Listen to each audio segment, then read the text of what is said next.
Mumtaz TV bersama menegakkan sunnah.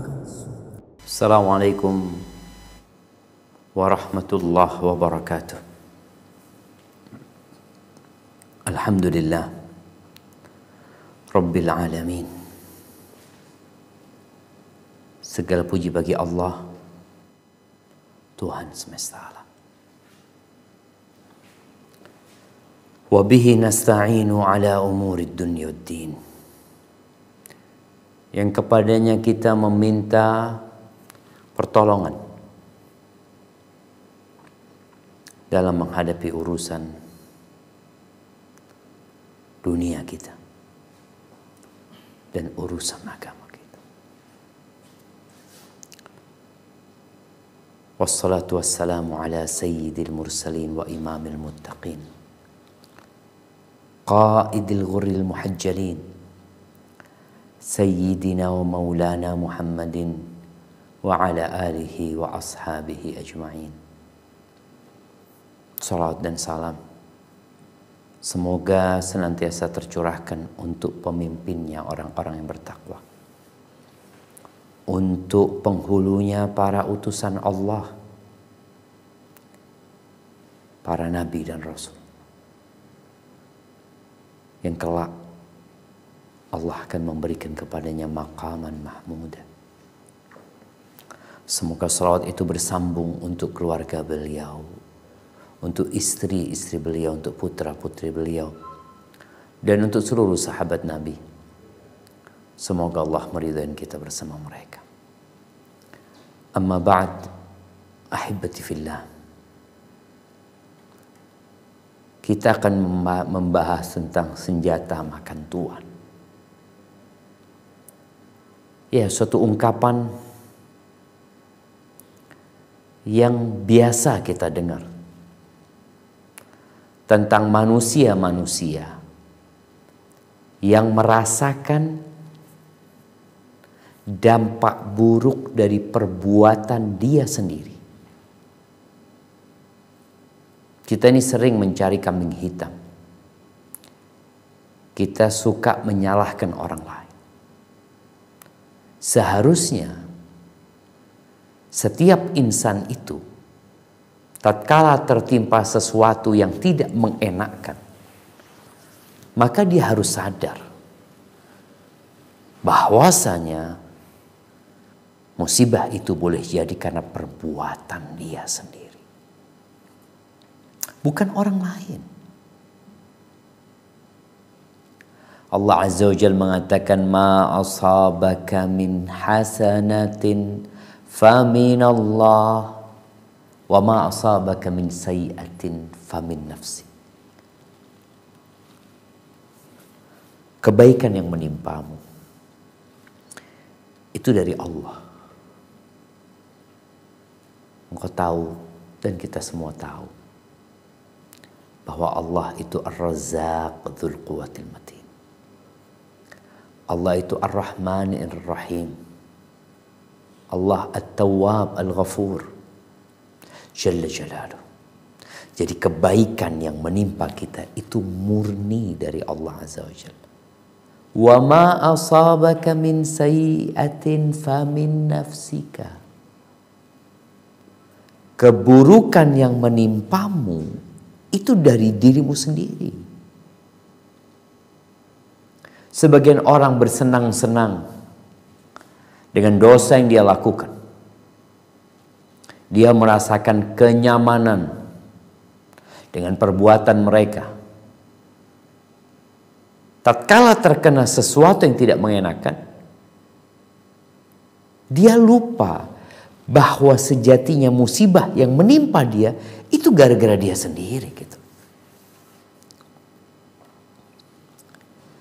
Ahibati fillah, Luqman Al-Hakim.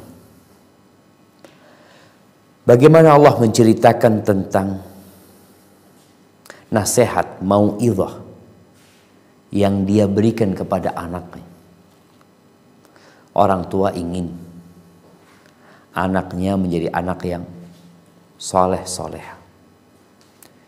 Ingin memiliki anak yang masa depannya cerah, ingin memiliki anak-anak yang kiranya dapat meringankan beban orang tuanya, bahkan kalau bisa membantu dan menolong orang tuanya.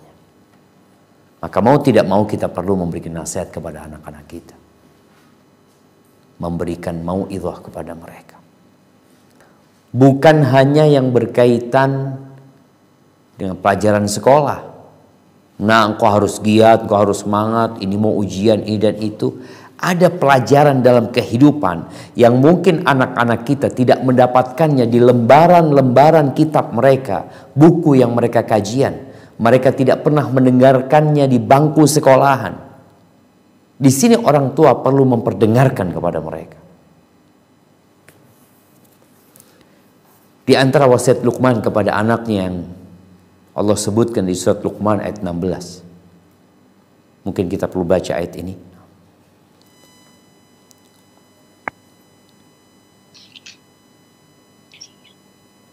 A'udzu billahi minasy syaithanir rajim. Ya bunayya innaha in taku mithqala habbatin min khardalin fatakun fi sahratin aw fis samawati aw fil ardi ya'ti biha Allah. Innallaha latifun khabir. Luqman berkata, wahai anakku, sungguh jika ada sesuatu perbuatan sebiji sawi dan berada dalam batu atau di langit atau di bumi, niscaya Allah akan memberinya balasan. Sesungguhnya Allah maha halus dan maha teliti. Allahu Akbar. Bagaimana Luqman hendak menanamkan di diri anaknya keimanan dengan kekuasaan Allah Azza wa Jalla. Orang tua nggak bisa ngawasin anaknya 24 jam, nggak bisa. Kadang kala di rumah aja kita nggak bisa ngawasin dia karena kesibukan kita. Bagaimana kalau dia sedang keluar bersama kawan-kawannya? Apa yang dia lakukan di sana? Maka Luqman menggambarkan kepada anaknya tentang amalan, mau baik mau buruk. Mithqala habbatin min khardalin. Seberat biji sawi. Biji sawi ini ya apalagi di masa lalu jemaah ya. Kalau ditimbang itu dia tidak akan terasa. Artinya timbangan itu tidak merasakan keberadaan biji sawi. Kalau umpamanya orang menimbang beras, kemudian yang satunya adalah jagung, ditambah satu biji sawi, itu tetap gitu loh. Artinya ketika kedua daun timbangan itu sama, kan perlu ditambahin. Kalau ditambahin satu biji sawi, nggak akan berubah. Artinya sesuatu yang sangat kecil, yang mungkin tidak terbetik dalam pemikiran manusia. Luqman mengajarkan kepada anaknya, kalau amalan itu seberat biji sawi, ada di mana? Fi sakhratin, di dalam batu. Udah kecil, lokasinya di dalam batu. Au fis samawat, atau dia terbang di awang-awang sana di angkasa. Sekecil itu jemaah, terbang di angkasa, di antara miliaran bintang, di antara miliaran debu yang berterbangan, dia ada nih seberat biji sawi di sana. Au fil ardi, atau di dalam bumi, entah di lapisan bumi yang keberapa. Nggak ada yang tahu, nggak ada yang merasa. Tahu enggak, ngerasakan keberadaannya juga tidak. Allah akan datangkan dia. Allah akan berikan balasan atas apa yang dia lakukan. Ahibati fillah, Ada sebuah athar yang menyebutkan bahwasanya putranya Luqman ini pernah bertanya kepada ayahnya, "Ya abati, in amiltul khatiyah haitsu la yarani ahadun, kaifa ya'lamuha Allah?" Wahai ayahanda, jikalau aku berbuat sebuah kesalahan yang tidak dilihat oleh satupun manusia. Orang tuh kalau berbuat dosa, berbuat jahat, nggak ingin ada CCTV yang melihat, nggak ingin ada orang lain yang melihat. Maka kadangkala ada kejahatan yang tidak terungkap, pembunuhan yang nggak terungkap, pencurian yang nggak terungkap, ya korupsi yang tidak tertangkap. Ada banyak. Anak ini tanya, apakah Allah tahu kalau aku berbuat kesalahan yang nggak ada yang lihat? Sehingga nggak ada yang membuli dia, nggak ada yang mencaci maki dia, nggak ada yang menuntut dia, nggak ada. Dia bebas hidup, tapi dia telah berbuat kesalahan. Apakah Allah akan tahu? Maka kemudian Luqman membacakan ayat ini. Mujahid mengatakan, "Fama zala ibnuhu yattarib hatta mat." Anaknya Luqman itu gemetaran jemaah sampai mati. Ini disebutkan oleh Mujahid, oleh qalahu Muqatil, oleh Muqatil ya, salah satu ulama tafsir.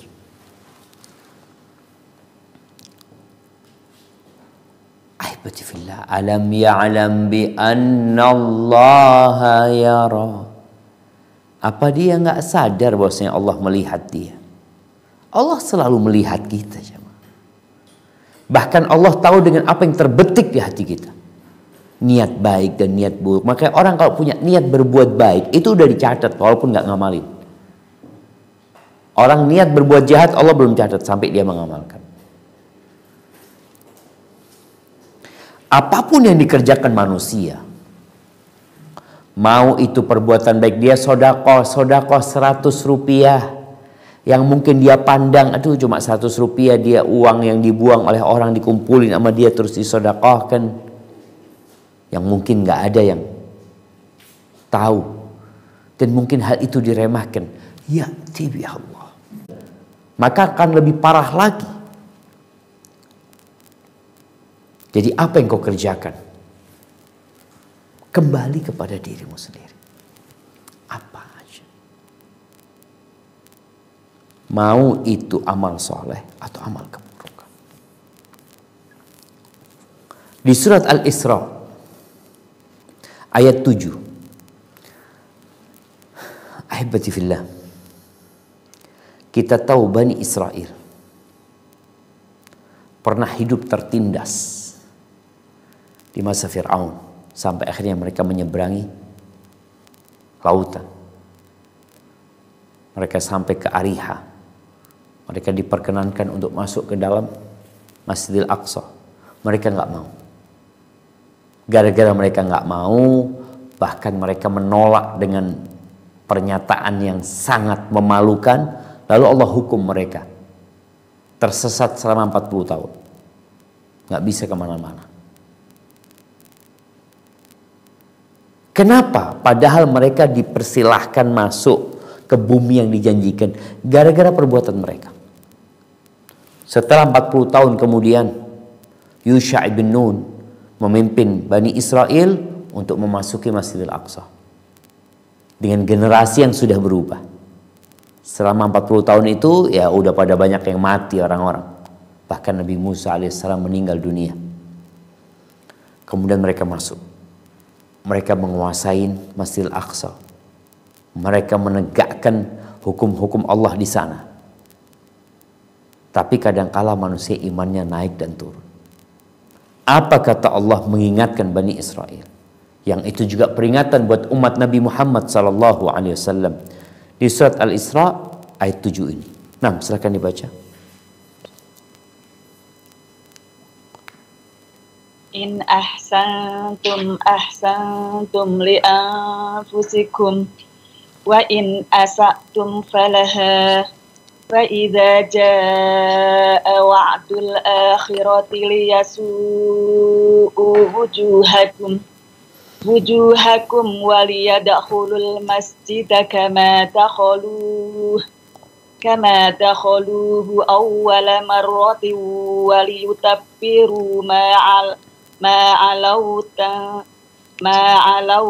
tatbira. Barakallahu fiik. Nah. Jika kamu berbuat baik, berarti kamu berbuat baik untuk dirimu sendiri. Dan jika kamu berbuat jahat, maka kerugian kejahatan itu untuk dirimu sendiri. Apabila datang saat hukuman atau kejahatan yang kedua, kami bangkitkan musuhmu untuk menyuramkan wajahmu. Lalu mereka masuk ke dalam Masjidil Aqsa, sebagaimana ketika mereka memasukinya pertama kali, dan mereka membinasakan apa saja yang mereka kuasai. Barakallahu fikum. Kehancuran yang dialami oleh Bani Israel sampai Masjidil Aqsa disamaratakan dengan tanah. Itu karena apa? Karena perbuatan mereka sendiri. Jadi kalau bicara senjata makan tuan, apa yang engkau lakukan itu akan balik kepadamu. Maka Allah sebutkan in ahsantum li anfusikum. Kalau kalian berbuat baik, itu kembali kepada kalian sendiri. Itu kebaikan. Nggak ada kita berbuat baik kepada Allah Azza wa Jalla. Allah nggak butuh sama ibadah kita. Allah tidak perlu dengan sedekah kita. Tapi kita yang perlu.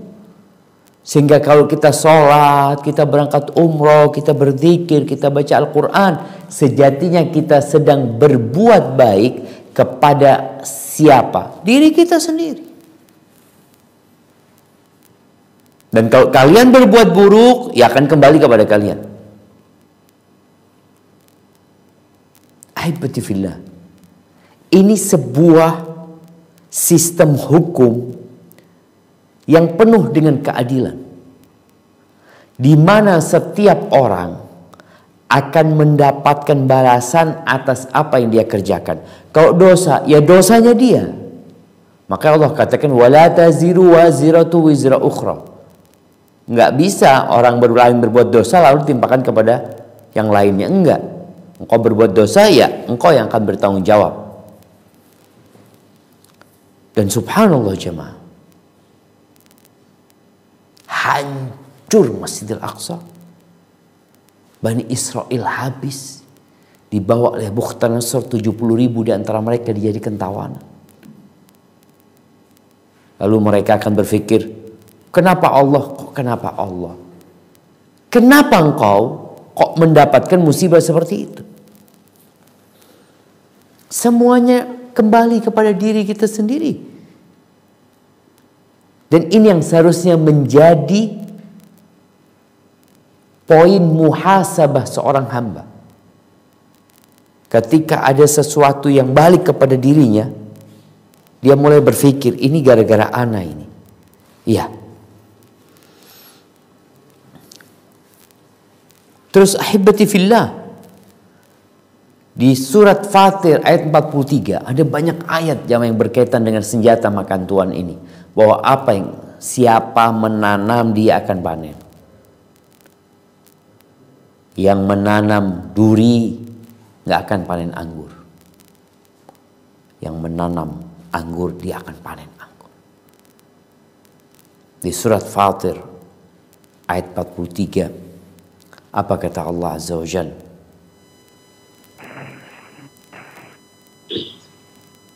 Istikbaran fil ardi wa makras sayyi wala yahiqul makras sayyi illa ahli fahal yanzurun illa sunnatal awwalin falan tajida li sunnatillahi tabdila walan tajida li sunnatillahi tahwila.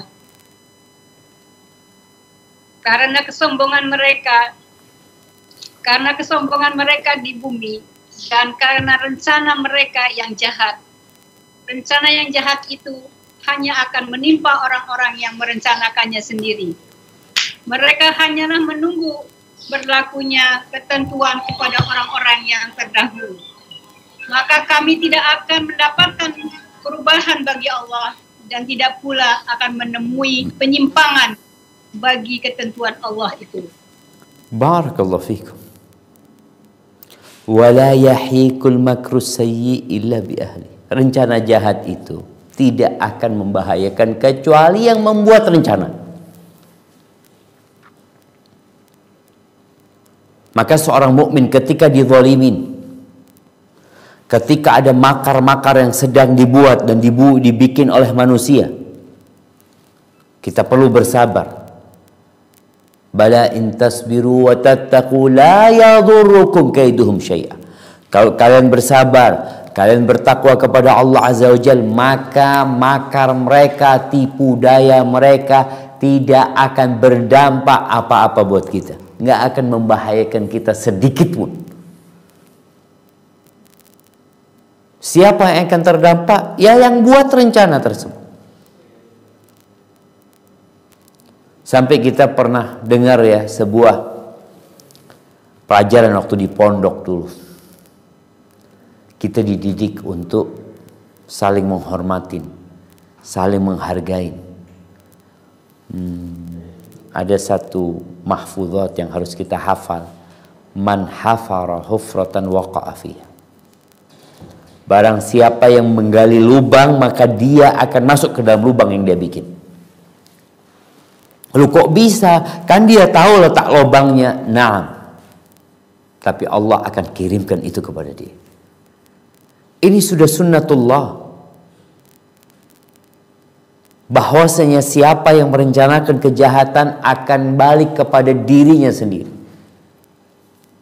Kalaupun mungkin dipikirkan mereka sukses dalam rencananya, tapi sejatinya kesuksesan itu adalah kesuksesan yang semu. Karena keburukan sedang menanti dia.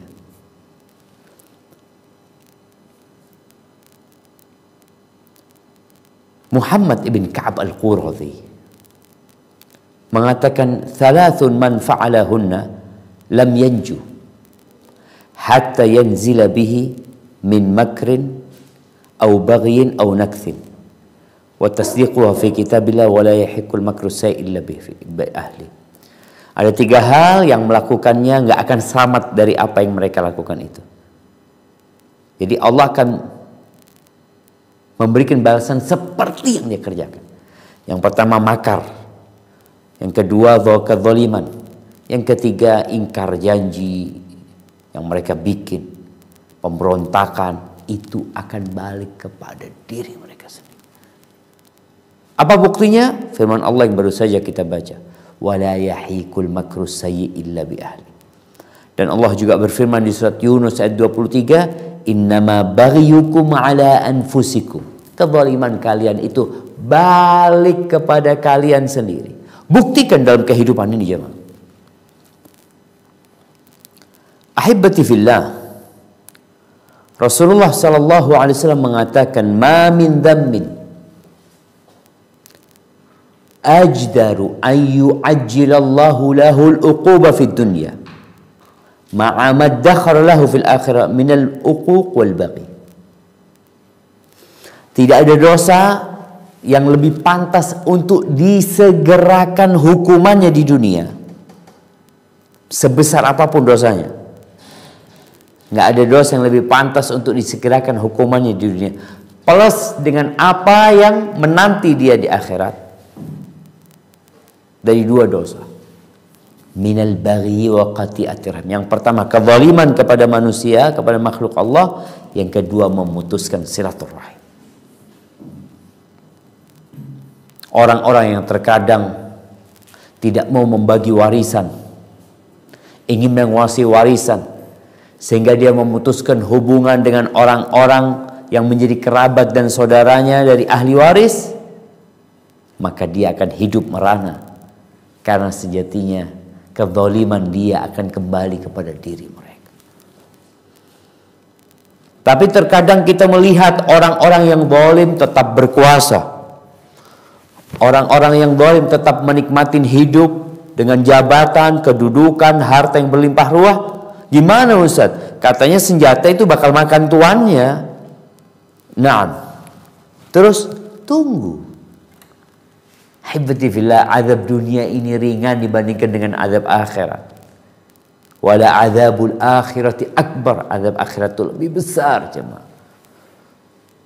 Maka tatkala kita melihat orang-orang yang menzalimin kita, yang melakukan perbuatan dosa, yang dia ulangin dan terus dia ulangin, tapi ternyata dia belum terkena hukuman, maka Nabi SAW pernah memberikan penjelasan dalam hadis yang diriwayatkan Imam Bukhari dan Muslim, innallaha la yumli lidzalim hatta idza akhadahu lam yuflitu. Sesungguhnya Allah benar-benar memberikan tenggang waktu buat orang yang zalim. Allah tuh sayang dengan hamba-hambanya ini yang melakukan kezaliman. Mungkin dia mau bertobat, mungkin dia menyesal, makanya Allah nggak langsung berikan hukuman. Terkadang masih menunggu.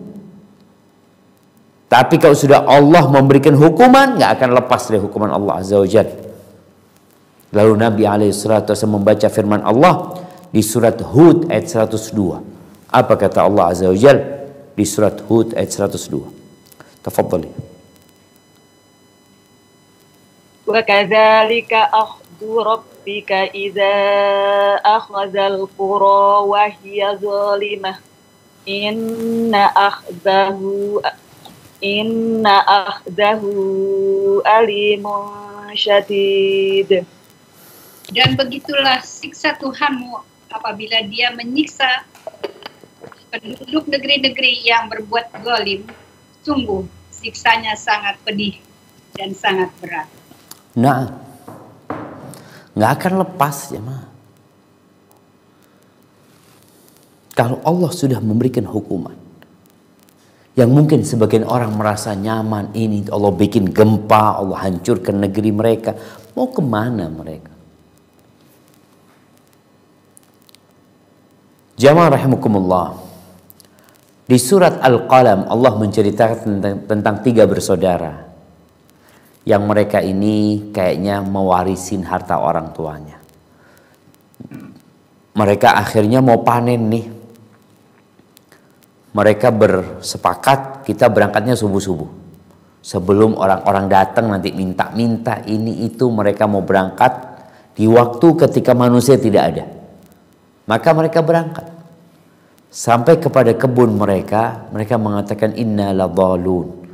Kita tersesat nih. Kebun kita nggak kayak gini. Karena kebun yang mereka datangi terbakar. Jemaah. Malam itu terbakar kebun mereka. Mereka mengatakan, kita salah jalan kayaknya. Gimana salah jalan? Salah jalan ke kebunnya sendiri. Mereka mengatakan bal nahnu mahrumun. Kita yang dihalangi dari menikmati rezeki ini. Kita yang salah. Lalu Allah mengatakan, kadzalikal adzab wala adzabul akhirati akbar law kanu ya'lamun. Seperti itu tuh azab Allah Azza wa Jalla. Dan azab akhirat itu jauh lebih besar kalau mereka tahu. Orang yang paling ringan azabnya di neraka itu hanya dikasih 2 bara api di 2 telapaknya, yaghli minhuma dimaghu. Otaknya udah mendidih jemaah, mendidih itu otak. Dan orang yang dikasih balasan di dunia biasanya akan membuat mereka jadi bertobat kepada Allah Azza wa Jalla. Seperti kejadian 3 orang itu. Akhirnya mereka bertobat kepada Allah Azza wa Jalla. Gara-gara mereka berniat untuk tidak berbagi dengan orang-orang miskin. Manfaatnya apa? Nggak ada manfaatnya. Yang ada ucapanmu kembali kepada dirimu sehingga semuanya merasakan bencana. Gara-gara perbuatan mereka sendiri. Ahibati fillah. Rasulullah SAW mengatakan adzulmu dzulumat yaumal qiyamah. Kezaliman itu adalah kegelapan pada hari kiamat. Artinya orang yang melakukan kezaliman, hidupnya di dunia akan gelap gulita hatinya, dan di akhirat mereka akan dimasukkan ke dalam neraka. Na'udzubillah min dzalik. Dan Allah Azza wa Jalla mengatakan innahu la yuflihudz zalimun. Orang-orang zalim gak akan sukses, la di dunia wala di akhirat. Walaupun sebagian orang merasa, gimana Ustaz, ana lihat dia itu zat kaya Ustaz, melihat hartanya berlimpah ruah, keluarganya, dia nggak bahagia. Nggak bahagia. Udah keputusan Allah, la yuflihudz zalimun. Bagaimana Nabi Yusuf alaihissalam ketika diajak berzina oleh majikannya, oleh wanita-wanita yang ada di kota tersebut, lalu dia mengatakan, qala ma'adzallah innahu rabbi ahsana mathwaya innahu la yuflihudz zalimun. Beliau berlindung kepada Allah Azza wa Jalla. Nggak mungkin aku melakukan perbuatan ini. Nggak akan sukses orang-orang yang zalim. Nggak bakalan, jemaah. Walaupun mereka berkuasa dalam waktu yang cukup lama, dengan berjalannya waktu dia akan merasakan dampak buruk dari dosa mereka. Kemudian orang yang melakukan kezaliman ini jauh dari hidayah. Makanya kalau ada orang mengatakan ana belum dapat hidayah, oh boleh jadi engkau orang zalim. Karena Allah Azza wa Jalla mengatakan wallahu la yahdil qaumadz zalimin. Dan Allah tidak memberikan hidayah kepada orang yang melakukan kezaliman. Jadi kezaliman itu menghalangi datangnya hidayah. Siapa penyebabnya? Orang lain, ustadznya, engkau sendiri. Musibah-musibah dunia, penyakit, ya, wabah yang kita rasakan sekarang, itu dampak daripada perbuatan kezaliman yang dilakukan oleh manusia. Dan orang-orang yang dihancurkan sama Allah, dibinasakan. Dari umat-umat sebelum Nabi Muhammad SAW, dari umatnya Nabi Nuh, umatnya Nabi Saleh, umatnya Nabi Hud, umatnya Nabi Lut. Kemana mereka? Hancur lebur mereka. Gara-gara perbuatan dosa mereka, kezaliman yang mereka lakukan. Ingat, sebesar biji sawi kalau ada di dasar lautan atau terbang di awang-awang, Allah akan datangkan. Dan ahibati fillah, Allah tuh kalau ingin menghancurkan sebuah negeri, Allah akan angkat pemimpin-pemimpin yang zalim, yang hidup berfoya-foya, bermewah-mewahan. Setelah itu Allah cabut nyawanya dalam kondisi mereka tidak siap. Dan itu hukuman yang berat. Jamaah rahimakumullah, orang yang zalim itu tidak akan mendapatkan syafaat. Kalau Nabi memberikan syafaat, iya. Tapi engkau jangan melakukan kezaliman. Allah mengatakan, wa ma lidh-dhalimina min hamin wala syafi'i yuta. Dan orang-orang zalim tidak akan memiliki hamim, kawan yang dekat.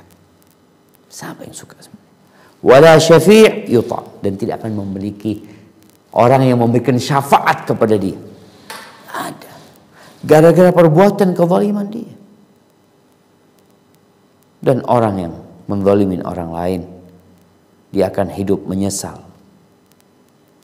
Dia akan menyesal. Kenapa dia melakukan itu? Dia akan tenggelam dalam kesedihan dan penyesalan yang tidak berguna buat dia. Gara-gara kezaliman dia. Ya, yang terakhir, orang-orang yang zalim ini akan merugi kebaikan dia. Dia beramal soleh, dia berbuat kebaikan, ya. Nanti kebaikan dia, pahalanya itu ternyata dia nggak menikmatinya. Kebaikan dan pahala yang dia dapatkan diberikan kepada orang-orang yang pernah dia zalimin. Ingat kisah orang yang muflis, kata Nabi SAW. Orang yang bangkrut, Yang para sahabat mengatakan al-muflisu fina, orang yang bangkrut di antara kami, man la dirham lahu wala mata. Orang yang nggak punya uang cash dan nggak punya barang, sudah habis dia, bangkrut dia. Walakinnal muflisa min ummati man ya'ti yaumal qiyamati bi salatin wa ziyamin wa zakatin. Orang yang bangkrut dari umatku yang datang pada hari kiamat nanti membawa pahala sholat, membawa pahala puasa, membawa pahala sedekah, tapi ternyata dia datang membawa dosa kezaliman. Dia pernah menzalimin fulan, memaki fulan, mencaci fulan, menjelek-jelekan fulan. Maka apa yang terjadi? Akan diambil dari kebaikan orang yang zalim ini, diberikan kepada orang-orang yang pernah dia zalimi. Kalau sudah habis kebaikan dia, pahala sholatnya habis, puasanya habis, zakatnya habis sudah.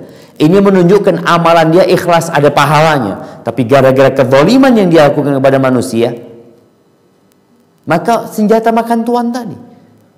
Dia melihat bagaimana kebaikan-kebaikan dia, ketaatan-ketaatan dia yang berpahala, tahu-tahu diberikan kepada orang lain gara-gara dia menzalimi untuk orang-orang.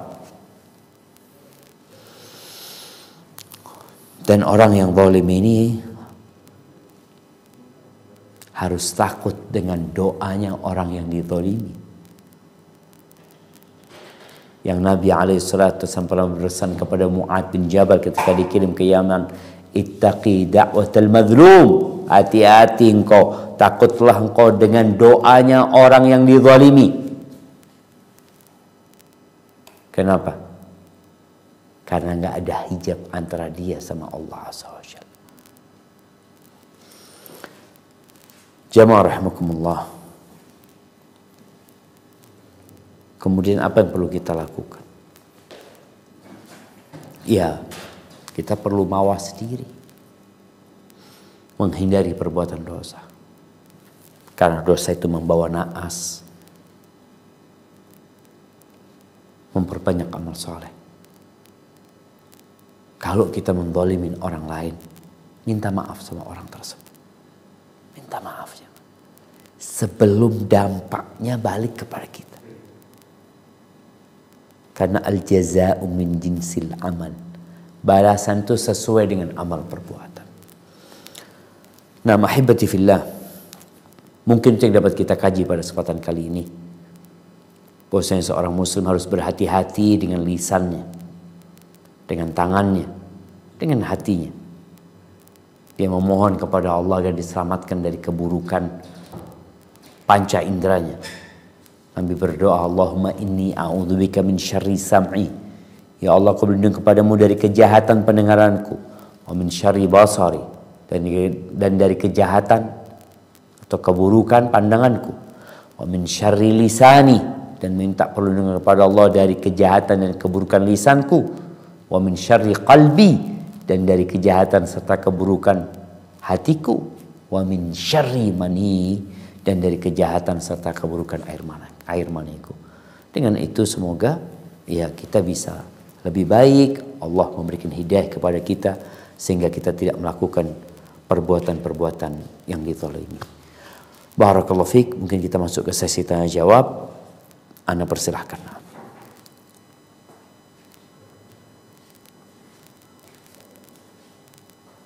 Ya, barakallahu fiik Ustadz. Kami dari Brisbane. Tafadhal. Izin bertanya Ustadz. Ya. Termasuk bentuk-bentuk seperti apakah memutus silaturahim itu Ustadz? Jika keluarga tidak memberikan harta waris, apakah itu juga termasuk bentuk memutus silaturahim Ustadz? Jazakumullah khairan. Barakallahu fiik. Iya. Silaturahim itu bertingkat-tingkat sesuai dengan kondisi dan keadaan. Begitu pula memutus silaturahim. Kalau bicara kewajiban kita menyambung silaturahim adalah berbuat baik kepada keluarga kita. Artinya lawan dari berbuat baik itu adalah berbuat buruk. Maka berbuat buruk kepada keluarga kita, kerabat kita, masuk memutuskan silaturahim. Disuruh berbuat baik, kita malah berbuat buruk kepada mereka. Bicara tidak memberikan warisan. Ini ada dua dosa di sana. Selain dia memutuskan rahimnya dengan tidak mau memberikan hak mereka, padahal kita disuruh berbagi sama kerabat kita dari harta milik kita. Harta yang milik ana pribadi, yang Allah kasih rezeki kepada ana, kita diperintahkan berbuat baik kepada kerabat kita. Gimana dengan harta yang memang milik kerabatnya yang dia nggak mau kasih? Maka ini bentuk kezaliman, dan tentunya di situ ada unsur memutuskan silaturahim. Disuruh berbuat baik, malah dia berbuat buruk kepada kerabat. Dan warisan ini, ya berulang kali kita mengingatkan, ya ingat urusan warisan jamaah. Rasul sallallahu alaihi wasallam mengatakan, likulli ummatin fitnah. Setiap umat itu ada fitnahnya. Wa fitnatu ummati al-mal, dan fitnah umatku harta. Harta itu fitnah. Berapa banyak orang-orang yang akhirnya harus mendekam di penjara gara-gara harta. Urusan fulus 20.000, 200.000, 2 juta. Dia kehilangan kebebasan dia menikmati kehidupan ini. Gara-gara dia tadi terfitnah dalam urusan harta ini. Maka ketika tidak memberikan warisan, memberikan hak, ini salah satu bentuk memutus silaturahim. Dan biasanya ya dia nggak akan bertegur sapa nantinya. Kalau keponakannya datang, keponakannya boleh datang asalkan nggak tanya warisan. Tanya warisan, sana pergi. Dan harta warisan ini harta nemu yang didapat tanpa bekerja. Allah memberikan. Makanya warisannya beda-beda. Ada orang yang warisannya banyak, ada orang yang warisannya sedikit. Allah membagikan warisan kepada umat manusia dan sesuai dengan tata cara dan aturan yang sudah ditetapkan oleh Allah Jalla Jalaluh. Barakallahu fiik. Na'am. Assalamualaikum warahmatullahi wabarakatuh, Ustaz. Waalaikumsalam warahmatullahi wabarakatuh. Naam, tafadhal. Kami dari Canberra ada pertanyaan. Misalkan ada seorang ibu yang memiliki hutang puasa bulan Ramadan yang cukup banyak karena setiap tahun hamil menyusui. Kemudian begitu ia merasa sanggup untuk membayar puasa, belum sampai selesai hutang puasanya itu, sudah datang kembali bulan Ramadan berikutnya. Apakah kita bisa mengganti hutang puasa yang lalu itu setelah Ramadan lagi, atau harus atau bayar dengan membayar fidyah saja? Begitu Ustaz. Jazakallahu khairan. Masya Allah, barakallahu fiik. Ya hibati fillah, hutang kepada manusia itu harus dibayar. Apalagi hutang sama Allah, maka lebih harus lagi kita berusaha melunasinya. Pendapat yang rajih, mereka yang berhalangan nggak bisa puasa tapi mampu berpuasa, maka dia bayar puasa. Gimana kalau utangnya banyak, Ustaz? Dia sudah berusaha untuk membayar, tahu-tahu datang Ramadan selanjutnya, maka nggak ada masalah. Dia bayar nanti di bulan Syawal setelah Ramadan. Apakah ketika dia melunasi hutang puasanya setelah Ramadan untuk yang tahun sebelumnya seharusnya itu ditambah sama fidyah? Enggak, cukup dia, pendapat yang rajih, cukup dia membayar puasa. Karena dia nggak harus taubat ya, karena perbuatan yang dia nggak melakukan perbuatan dosa, kecuali dia menunda-nunda sampai datang Ramadan selanjutnya. Kalau ternyata dia enggak, ana tidak menunda-nunda, memang waktunya yang terbatas. Utang ana banyak, ana sudah bayar Senin Kemis semuanya dengan diniatkan puasa wajib, tahu-tahu datang Ramadan. Ya sudah, nggak ada masalah, dia nggak berdosa. Nanti setelah Ramadan dia baru melunasinya. Hadza wallahu a'lam bishawab. Dan berbeda ya dengan orang yang meninggalkan puasa tanpa alasan, tanpa uzur. yang mana dia telah melakukan perbuatan dosa besar dan dia harus bertobat atas apa yang dia lakukan. Hadza wallahu a'lam bissawab. Assalamualaikum Ustadz dari Sydney. Waalaikumsalam warahmatullahi wabarakatuh. Ahlan wa sahlan. Naam, tafadhali. Iya, Ustadz mau tanya, dulu itu kan Allah mengharamkan Bani Israel masuk ke Palestina ya Ustadz. Ya. Tapi sekarang kan kebalikannya justru mereka berkuasa. Apakah itu akibat dari dosa-dosa kesalahan Muslim atau apa penyebabnya Ustadz? Jazakallah khair. Masya Allah jemaah. Sahih. Dulu Bani Israel nggak boleh masuk ke Palestina. Dihukum 40 tahun. Setelah generasi yang berbuat dosa itu mati, habis. 40 tahun ya. Jadi kalau ya umur orang itu 60-70, berarti yang dari umur 20 ke atas itu tambah 40-60 tahun. Udah pada mati lah. Maka generasi yang baru ini yang belum, ya bukan belum ya, yang tidak ikut serta dalam perbuatan dosa mereka dulu. Karena Bani Israel ini ketika dikatakan udkhulul ardal muqaddasata allati kataballahu lakum fiha wa la tartaddu ala adbarikum fatanqalibu khasirin. Mereka nggak mau masuk. Bahkan orang-orang itu nyuruh Nabi Musa perang dulu sama Tuhannya. Nanti kalau menang kita masuk. Generasi ini habis. Generasi yang baru, mereka yang taat kepada Allah, maka Allah perkenankan masuk ke Palestina. Tapi dengan berjalannya waktu, Bani Israel melakukan kezaliman, kemungkaran, sampai akhirnya negeri mereka dikuasain sama Romawi ya. Mereka dihukum, mereka ditindas, mereka tidak dengan mudah beribadah. Ketika dalam kekuasaan Romawi, kemudian setelah itu Allah berikan kemenangan kepada umat Islam. Di masa Umar bin Khattab radhiyallahu anhu, Umar menerima kunci Masjidil Aqsa dengan tangannya. Kemudian di masa sebelum Salahuddin diambil lagi. Apa yang terjadi? Dosa. Subhanallah jemaah. Kalau kita membaca bagaimana pasukan salib itu menghabisi kampung-kampung muslim sampai akhirnya mereka bisa menaklukkan Masjidil Aqsa. Kadang-kala satu kampung itu hanya ditaklukkan sama 5 orang. Kita tahu ya ada pasukan khusus salib itu yang mereka dengan salib merah di dadanya. Dikenalnya warrior mereka, jawara-jawara mereka. Itu satu kampung hanya dengan 5 orang. Habis. Mereka taat, mereka tunduk.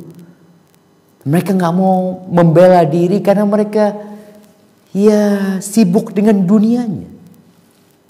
Rasulullah Sallallahu Alaihi Wasallam pernah mengatakan, "Yushiku an tada'a alaikumul umam kama tada'al akalatu ila qas'atiha."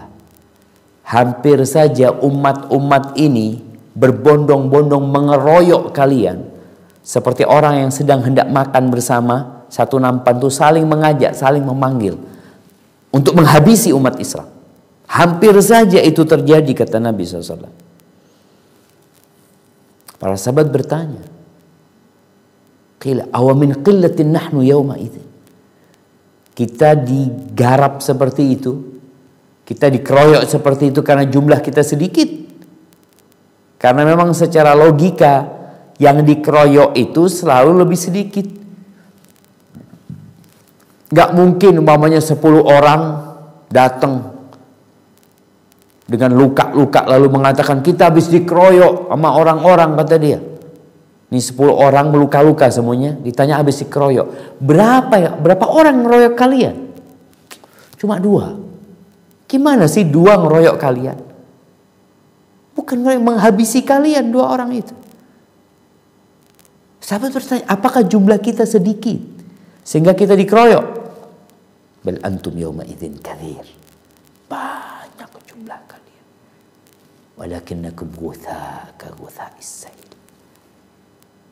Tapi kalian seperti buih yang diombang-ambingkan, yang nggak punya pendirian, ya, seperti itu.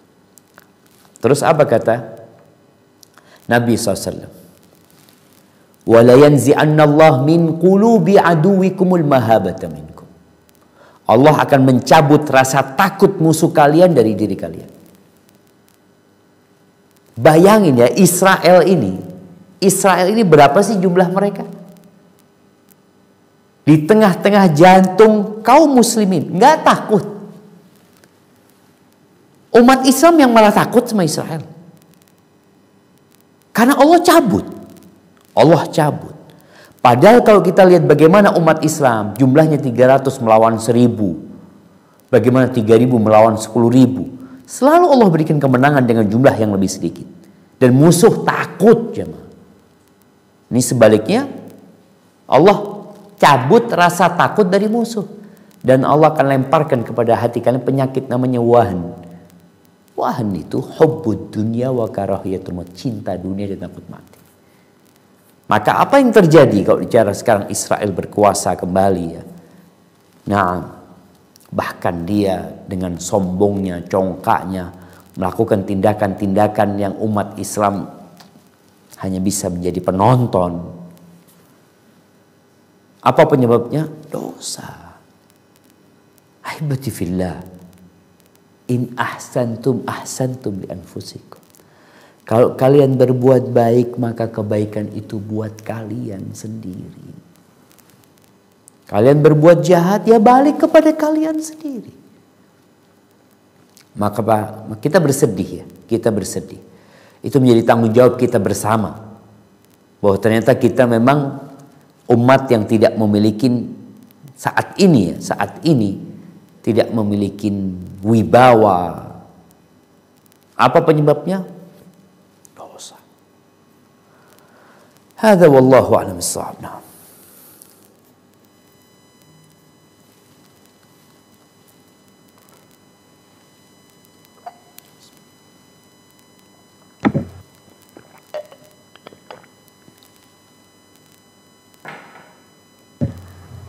Assalamualaikum. Waalaikumsalam warahmatullahi wabarakatuh. Pertanyaan dari Melbourne, Ustaz. Siap.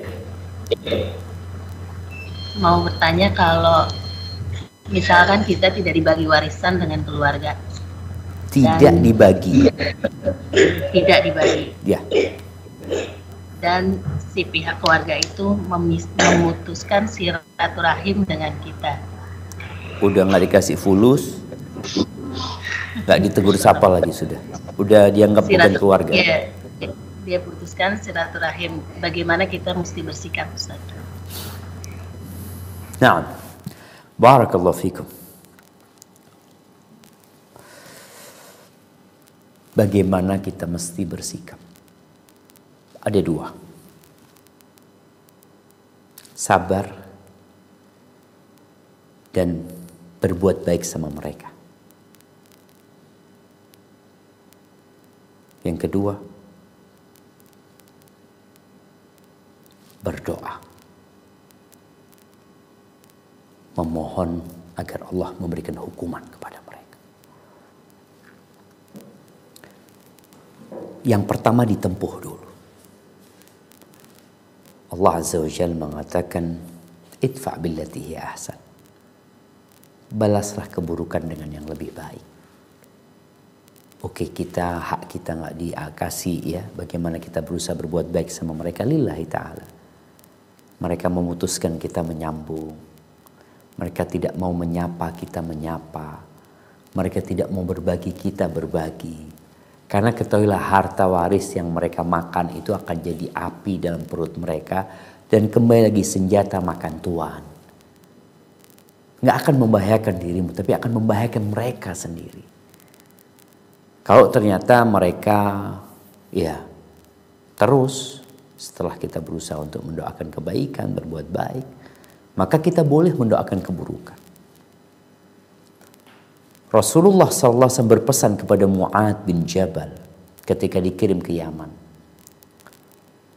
Di antara tugas adalah mengumpulkan zakat yang kemudian dibagikan kepada penduduk yang miskin di antara mereka. Nabi mengatakan kepada Mu'adz bin Jabal, "Iyyaka wa karaima amwalihim." Hindari mengambil harta-harta terbaik mereka. Ada orang punya kambing 40 ekor atau punya kambing 60 ekor atau 100 ekor. Itu kewajibannya 40 sampai 120 insya Allah 1 ekor kambing. Ini buat teman-teman di Australia, mungkin masih ada zakat kambing itu, atau daerah-daerah yang masih digembalakan kambingnya. Karena zakat itu diambil dari kambing yang digembalakan. Nabi berpesan, jangan kau hati-hati dengan harta terbaik mereka. Jangan diambil. Padahal dia sebagai utusan Nabi SAW yang diperintahkan mengambil zakat, tapi nggak boleh ngambil yang paling bagus. Yang biasa-biasa aja, yang standar. Wattaqi da'watal mazlum. Hati-hati dengan doanya orang yang dizalimi. Artinya kalau diambil harta yang terbaik itu kezaliman. Itu kezaliman. Maka boleh orang yang dizalimin berdoa. Allah Azza wa Jalla mengatakan, la yuhibbullahu al-jahra bis-su' minal qawli illa man zulim. Allah nggak suka dengan doa-doa permohonan yang isinya keburukan kecuali orang yang dizalimin. Wa kana Allahu sami'an alim. Allah Maha mendengar dan Maha mengetahui. Tapi kalau engkau memaafkan itu akan lebih baik. Maka ngerasa dua sikap ini bisa ditempuh. Yang pertama berusaha memperbaiki hubungan sama mereka. Bukan karena urusan kita mau ngambil hak kita. Kalau Anda dapat hak Anda, ya sudah Anda nggak mau lagi kenal sama mereka, enggak. Karena lillahi ta'ala. Kita berharap pahala silaturahim. Ya bagaimana cintanya Allah dengan orang yang menyambung silaturahim. Setelah kita mentok sama mereka, maka kita boleh berdoa meminta agar Allah memberikan hukuman kepada orang-orang yang menzalimin kita. Hadza wallahu a'lam bissawab. Assalamualaikum. Waalaikumsalam warahmatullahi wabarakatuh. Pertanyaan dari KL, Ustadz. Masya Allah, tafadhali. Apakah orang yang zalim atau orang yang dizalimi berarti sedang menjalani takdir Allah? Maksudnya apakah Allah sudah takdirkan semuanya? Jazakallahu fikum. Barakallahu fiik. Ahibati fillah.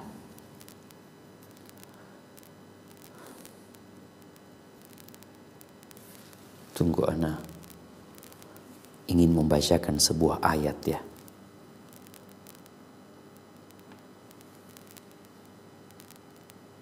Yang ini berkaitan dengan masalah yang ditanyakan.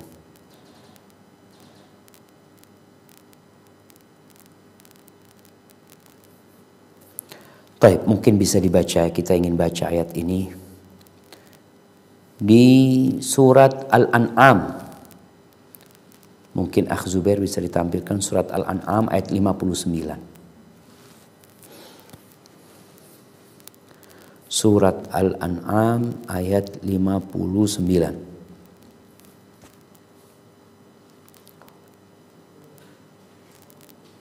Barakallahu fiik. Naam. Mudah dapat? Surat Al-An'am ayat 59.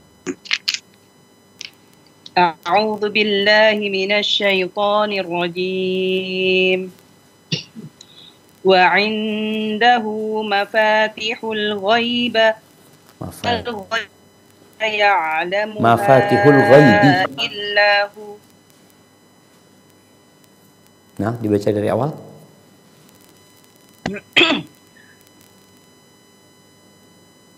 Wa 'indahu mafatihul ghaib la ya'lamuha illahu. وَيَعْلَمُ مَا فِي الْبَرِّ وَالْبَحْرِ وَمَا تَسْقُطُ مِنْ وَرَقَةٍ إِلَّا يَعْلَمُهَا وَلَا حَبَّةٍ فِي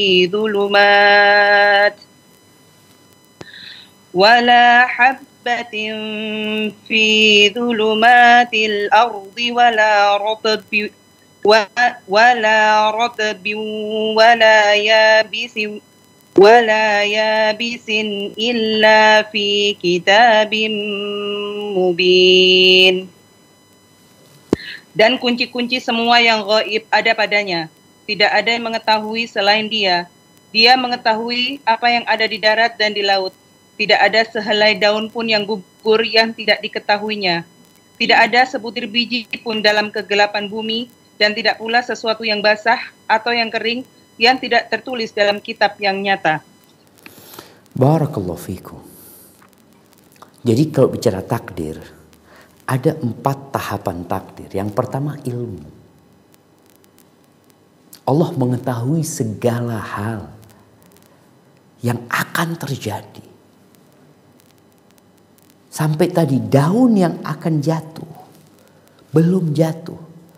Kemudian yang nanti jatuh, jadi apa? Jadi kompos atau jadi apa? Bicara biji-bijian juga. Yang dibawa oleh burung, kemudian dia jatuh di sebuah tempat, lalu menjadi pohon yang besar. Dari pohon itu nanti akan ada burung-burung lain yang tinggal di pohon itu. Allah tahu. Yang ada di dasar lautan Allah tahu. Yang di langit Allah tahu. Inilah bicara ilmu yang pertama. Bicara takdir, kita bicara ilmu Allah Azza wa Jalla. Allah tahu enggak fulan ini akan melakukan kezaliman? Allah tahu enggak fulan ini akan dizalimin? Tepat pada tanggal 28 Rajab di KL. Di lampu merah ini dan itu. Allah tahu enggak? Tahu. Karena enggak ada yang tersembunyi dari ilmu Allah Azza wa Jalla. Sampai Allah juga sudah tahu siapa di antara kita yang masuk surga dan siapa yang masuk neraka. Allah tahu. Atas dasar ilmu inilah kemudian terjadi pencatatan. Setelah ilmu ditulis takdir itu. Setelah ditulis, penulisan ada di Lauhul Mahfuz, kemudian ada penulisan ketika hamba ini berumur 120 hari di perut ibundanya. Setelah penulisan itu tinggal menunggu masyiatullah, kehendak Allah. Allah berkehendak, maka dia terjadi. Kemudian yang keempat, ketika terjadi, setelah itu Allah berkehendak menciptakannya. Maka terciptalah, terjadilah kezaliman tadi. Maka kalau dikatakan, apakah orang yang menzalimin itu sedang menjalani takdir Allah? Nah, yang dizalimin juga pengalaman. Gak ada yang lepas dari takdir Allah Azza wa Jalla. Dan itulah manhaj Ahlus Sunnah wal Jamaah. Berbeda dengan Qadariyah ya, dari Mu'tazilah yang mengatakan manusia itu menciptakan kerjaannya sendiri, bukan Allah yang menciptakan. Allah yang menciptakan. Gak ada di muka bumi ini, di langit yang terjadi di luar ciptaan Allah Azza wa Jalla, di luar takdir Allah Azza wa Jalla. Hanya saja kita sebagai hamba ini baru tahu kapan itu takdir setelah terjadi. Setelah terjadi, setelah dizalimin tahu. Ini yang menzalimin tahu dia terjadi sama takdir Allah. Ada konsekuensi hukum tadi. Orang yang dizalimi, engkau zalimin orang lain, engkau akan mendapatkan balasan gitu. Seperti orang yang bekerja, kita bicara takdir ini semuanya. Orang yang bekerja, yang di PHK, yang diterima kerja, yang gajinya sekian, yang gajinya sedikit, semua sudah takdir Allah.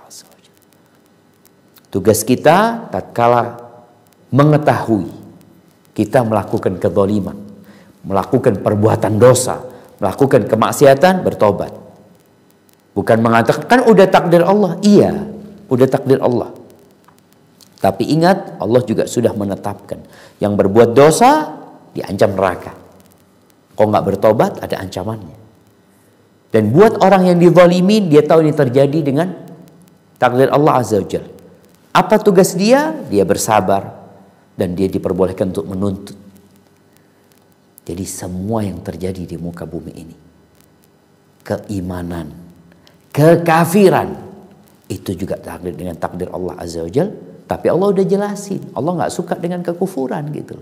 Sehingga orang jangan mengatakan seperti orang-orang musyrik ketika mereka disidang sama Allah ya, kemudian mereka hendak dimasukkan ke neraka, mereka mengatakan Allah berkehendak gitu loh, kita kufur ini, kita melakukan kesyirikan. Iya, tapi Allah nggak ridho loh. Di sini seorang hamba dikasih sama Allah keinginan. Engkau mau nggak berbuat syirik? Mau nggak berbuat dosa? Tapi ingat ancamannya ini loh. Oh enggak, anak nggak mau gitu loh. Kita lah jemaah ketika download aplikasi. Kita ketika download aplikasi itu nanti ada pilihannya. Syarat dan ketentuan. Setuju apa nggak setuju? Nggak setuju ya sudah, nggak setuju nggak jadi download gitu. Setuju ada konsekuensi. Hada wallahu a'lam bissawab. Ya, yang berikutnya Ustaz. Afwan, belum bertanya. Oh, silakan. Yang mana yang belum bertanya? Fard Ustaz. Baik, tafadhal. Pertanyaan dari pertanyaan tertipan. Ame Ana tidak punya anak kandung, tetapi ada 3 anak angkat. Soal warisan, beliau membagikan rumahnya untuk 3 anak angkatnya. Pertanyaannya, apakah itu diperbolehkan? Maksudnya berencana untuk memberikan untuk 3 anak angkatnya. Apa hukumnya hadiah atau hibah, Ustaz? Nah, barakallahu fikum.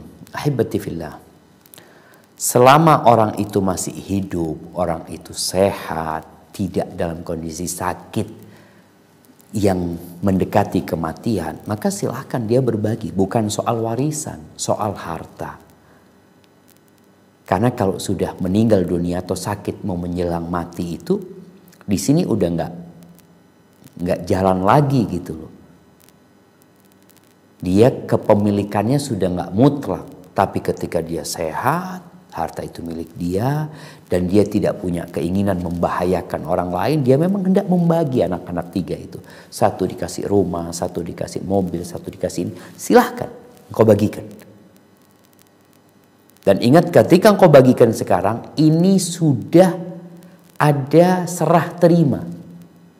Karena di antara syarat hibah itu ada serah terima, bukan hanya omongan. Ketika ada serah terima jadi milik mereka. Karena kalau bicara jadi milik mereka, konsekuensinya apa? Ya sudah, mereka bisa jual, mereka bisa apa, milik mereka. Tapi kalau kita nanti, kalau saya mati, ini namanya wasiat. Kalau saya mati, rumah ini buat fulan, yang itu buat fulan, ini namanya wasiat. Maka engkau punya 2 pilihan.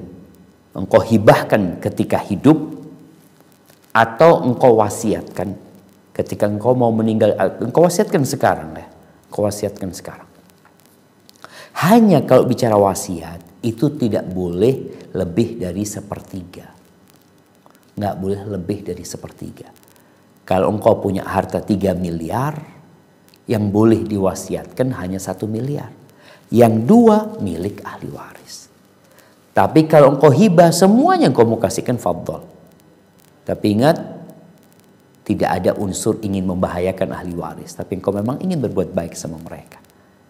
Karena orang yang nggak punya anak tetap punya ahli waris. Jadi orang tuh jangan bicara nggak punya anak kandung, tapi engkau punya ahli waris.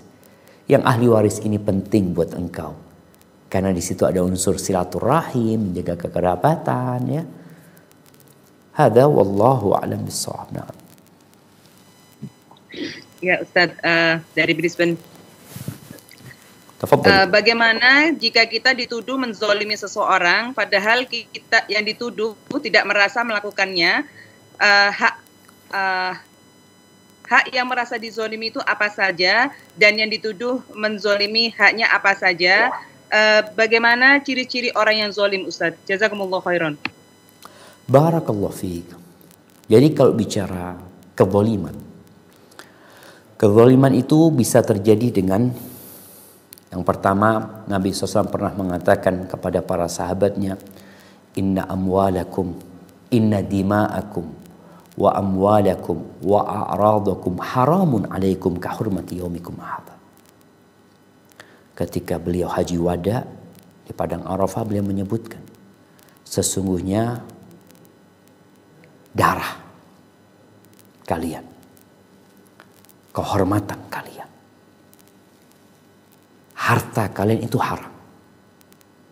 Maka bisa dibagikan kezaliman itu dengan 3 hal ini. Yang berkaitan dengan darah, dengan membunuh orang tersebut, ya, atau berkaitan dengan fisiknya nanti melukai. Yang kedua berkaitan dengan kehormatan, dengan mencaci maki, menggibain, itu kezaliman kepada saudara kita.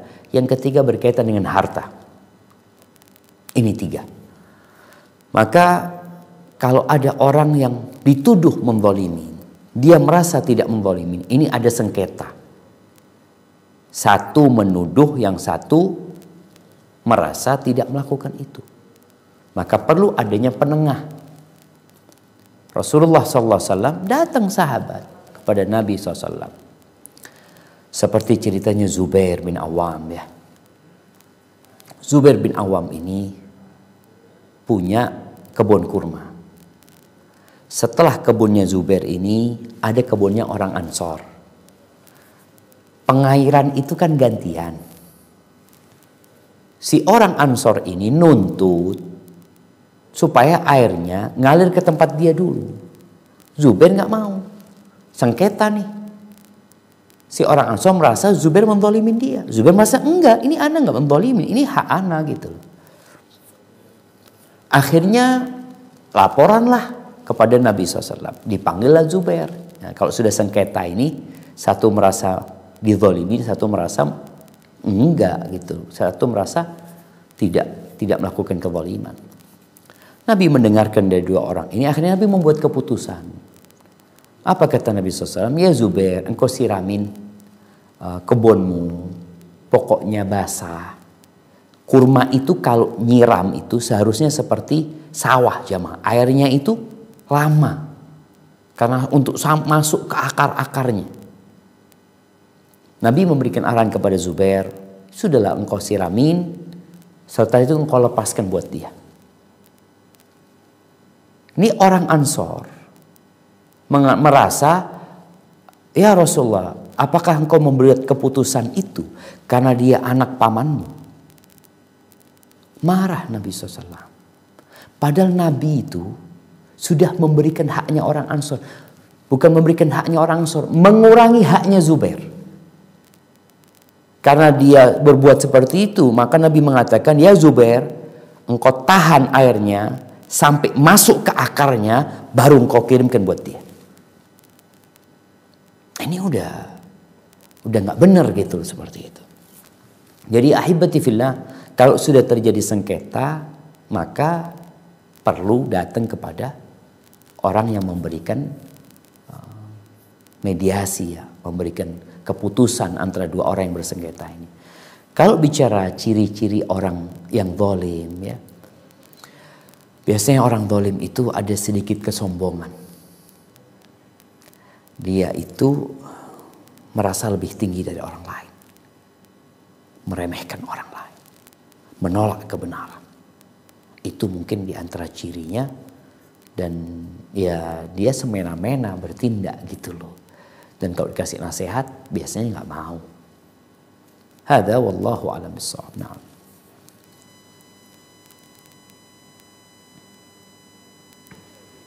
Assalamualaikum warahmatullahi wabarakatuh Ustaz.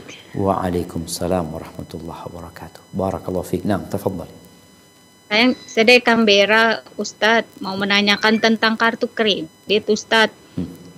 Sekarang ini kan banyak kartu kredit yang menawarkan program kayak misalnya cashback 40% kalau pakai kartu kredit itu. Nah, di sini tuh kita make kartu kredit itu cuman untuk mau ngambil uang cashbacknya itu Ustadz, tapi untuk setiap pemakaiannya kita melunasin terus, nggak pernah nunggak gitu Ustadz. No.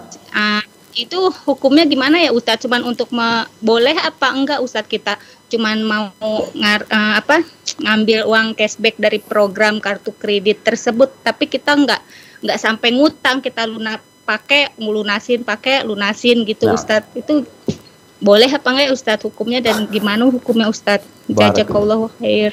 Barakallahu fiik. Ahibati fillah. Fitnah umat ini adalah harta. Likulli ummatin fitnah wa fitnatu ummati al-mal. Kalau bicara kartu kredit, akadnya itu sudah akad riba. Akad akadnya itu riba. Dan riba kartu kredit ini mirip dengan riba jahiliyah. Jadi riba di masa jahiliyah itu sistemnya sebagaimana disebutkan oleh para mufassirin ya. Ketika berbincang tentang riba jahiliyah, mereka biasanya seperti kartu kredit.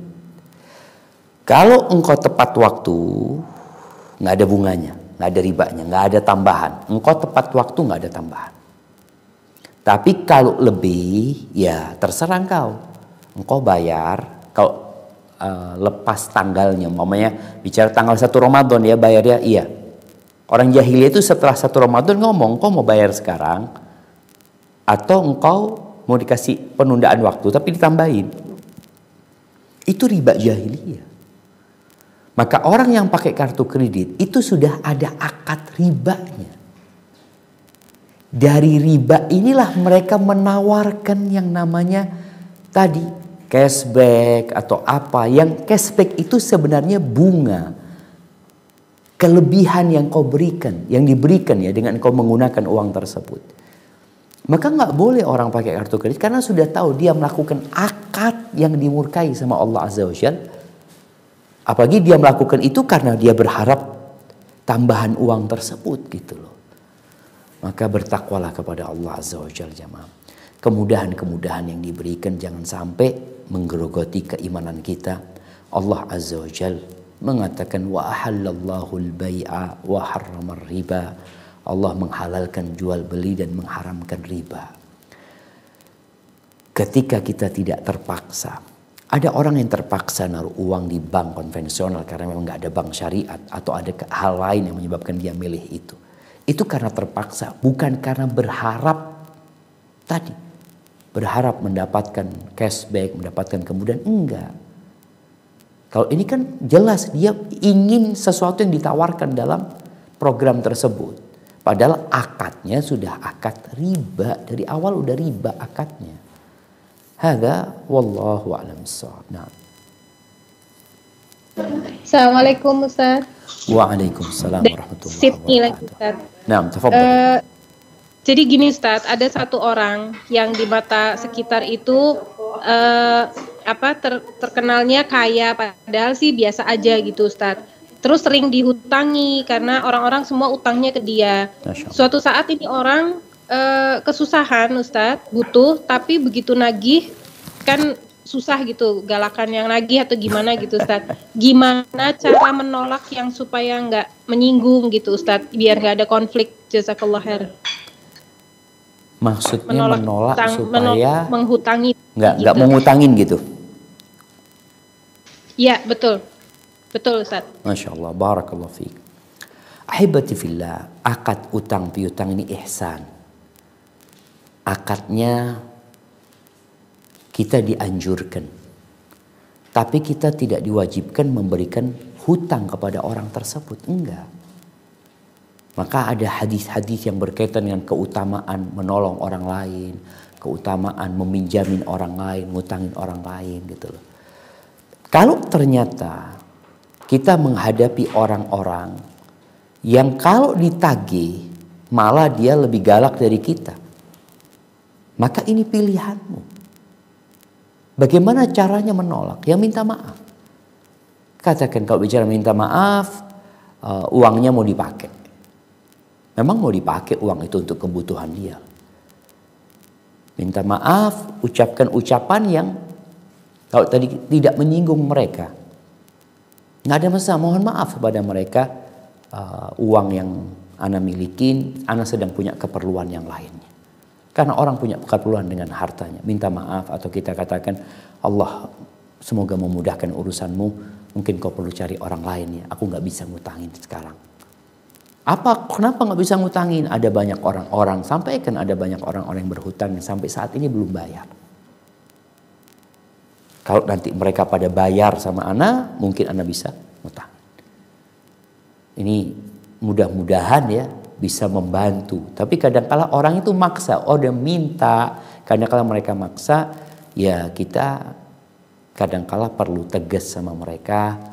Tapi tetap tegas yang beradab dan beretika supaya mereka tahu diri nantinya.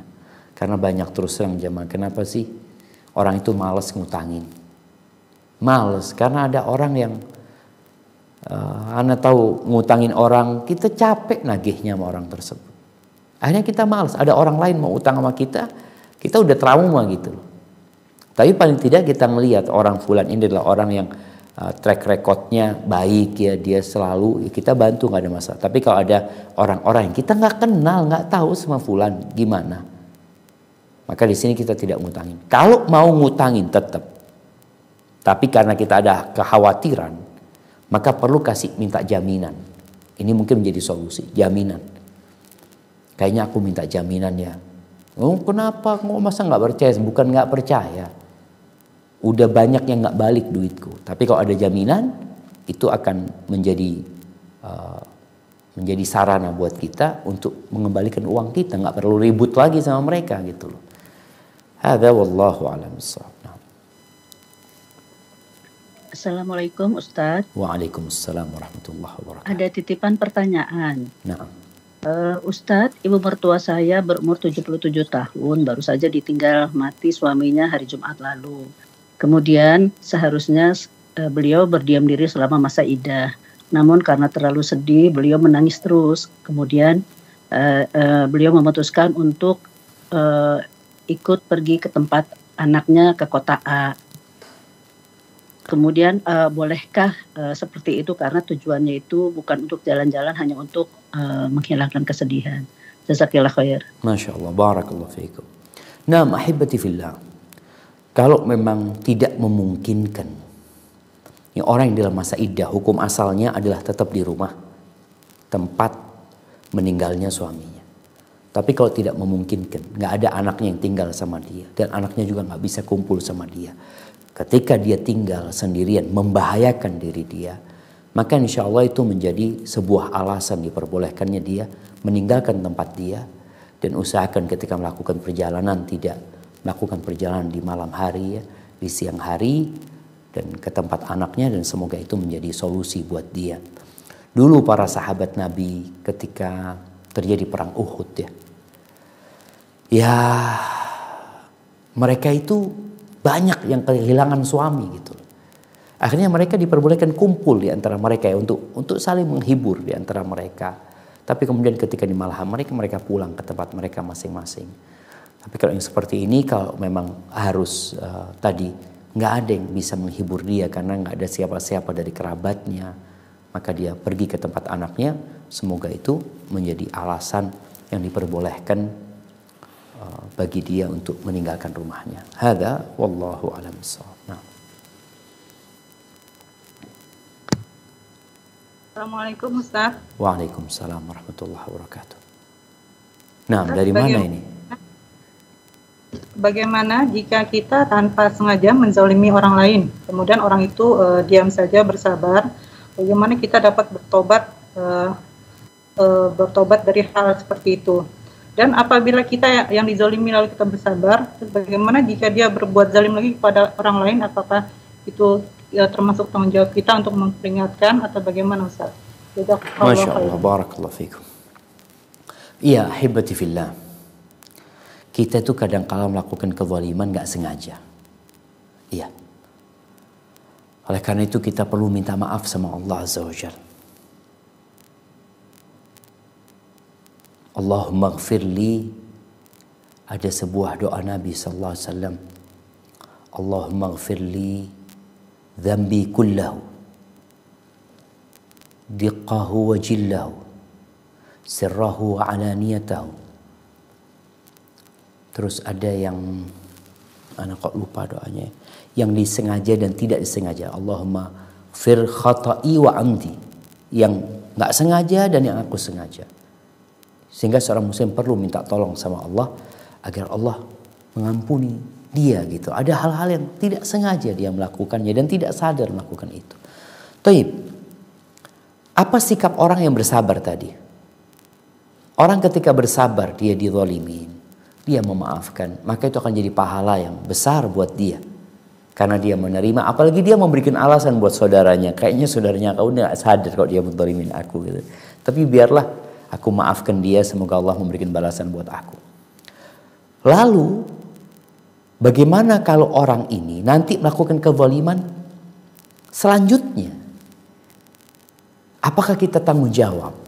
Ya, seorang mukmin ketika melihat seorang melakukan kezaliman, kita nggak boleh membiarkan. Rasul SAW mengatakan, unsur akhaka zaliman aw madluman. Tolonglah saudaramu dalam kondisi dia melakukan kezaliman atau dizalimi. Yang dizalimi kita bantu, jelas bagaimana membantu dia.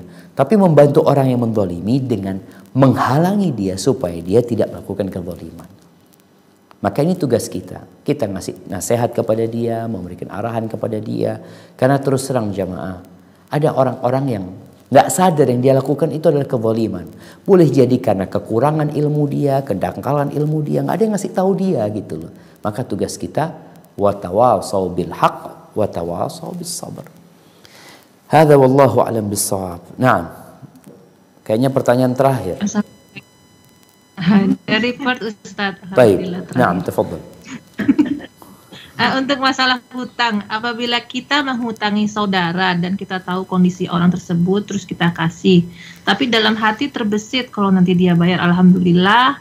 Kalau dia nggak ganti pun ikhlasin aja lah. Tapi nggak ngomong ke orang itu biar dia berniat untuk membayarnya, Ustadz. Nah, itu bagaimana hukumnya, Ustadz? Bolehkah kita berpikiran seperti itu? Masya Allah. Nah, ini pikiran yang baik jemaah. Ini pikiran yang baik. Jadi ada orang yang memang tahu dengan kondisi saudaranya.